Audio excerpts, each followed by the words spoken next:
So welcome back, dinosaur lovers. Today we're going to learn about a couple other dinosaurs. Earlier in the week, we talked about this dinosaur, the Tyrannosaurus Rex, otherwise known as the T-Rex. And we learned that the T-Rex is a meat eater, which means that he ate smaller dinosaurs. And we also learned that the T-Rex walked on two legs, and he was very, very fierce, and he was huge. We also talked about another dinosaur. I wonder if you know which one I have. And this is Triceratops. Exactly. Now the Triceratops didn't eat meat. What did it eat? Plants. The Triceratops was a plant eater. And he walked on four legs. And they said he was kind of like a little bit like a rhinoceros. This frill on his head and his horns was what protected him from predators like the Tyrannosaurus Rex. Okay, now we are going to talk about a couple more dinosaurs. And the first one that we're going to talk about is this dinosaur. I wonder if you know what this dinosaur is. And you could have two names for it because it kind of looks like two dinosaurs. You might say a brontosaurus, or it's a brachiosaurus. And they're so similar that I am not exactly sure which one it is, but we are going to read about the brachiosaurus. Okay? And what do you think? Do you think the brachiosaurus was a meat eater or a plant eater? Let's find out. Okay, so here he is. There's a brachiosaurus. And it says, Brachiosaurus was one of the tallest, long-necked plant eaters.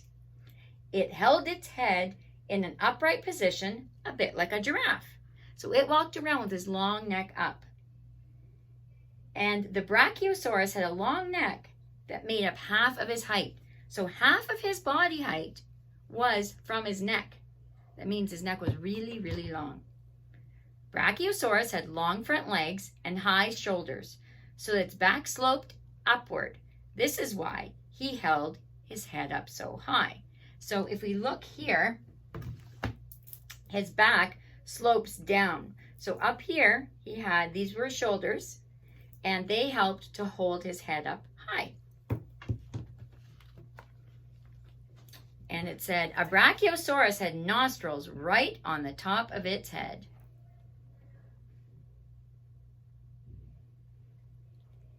And let's see what it says about its size. It says, oh my goodness, it was very big as well. It was 72 feet or 22 meters long. And look, I'm going to show you the human. Remember in the other pages? So that Brachiosaurus was very, very, very tall because the human in that picture is just like this. So the Brachiosaurus and the Triceratops have something in common. They are both plant eaters. Okay, I have one more dinosaur here I want to show you.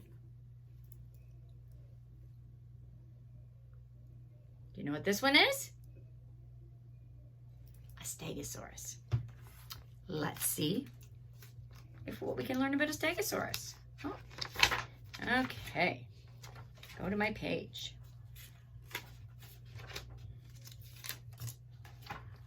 There we go. Stegosaurus, many plant-eating dinosaurs, so it was a plant eater as well, were covered in armor or had plates or horns to protect themselves. So you can see all these little plates, all these spiky things that are on them, and the horns that were on the Triceratops, they helped to protect them from predators. A Stegosaurus had 4 long spikes on its tail. It could use these to fight off meat-eating dinosaurs like the T-Rex. Stegosaurus had a double row of plates down its back. They guarded it from attacks. They were also used for showing off to impress other dinosaurs. And down here, look, we can see. So the Stegosaurus wasn't tall like the Brachiosaurus, but it was still pretty big because this human is pretty small. Dinosaurs in general were very, very huge creatures. Okay, so let's just review. When you're at home, what's this one? T-Rex. What does it eat? Meat. Next one. What's this one? Brachiosaurus or Brontosaurus. And it eats plants. Triceratops also eats plants. Stegosaurus also eats plants. So we have talked about 3 plant eaters and 1 meat eater. I wonder which one we'll talk about tomorrow.